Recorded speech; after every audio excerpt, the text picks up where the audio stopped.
Have you ever had a drink that's just so hot that when you take a sip, it burns your lips? Have you ever felt like stirring a drink to cool it down is just too irritating because of that wretched sound it makes? Have you ever felt that putting an ice cube in a hot drink only dilutes that magnificent flavor? Have you ever felt that blowing on your drink just isn't for you? Well, what you need to do is with a spoon, a good spoon, scoop out some of the liquid, but don't just hang it over the drink, because you see, look at all that heat rising towards the spoon.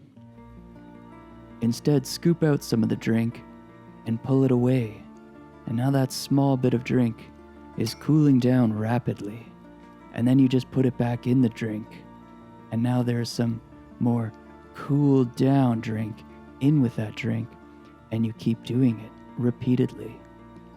And eventually your drink will be nice and cool to your liking. Guaranteed to work every time.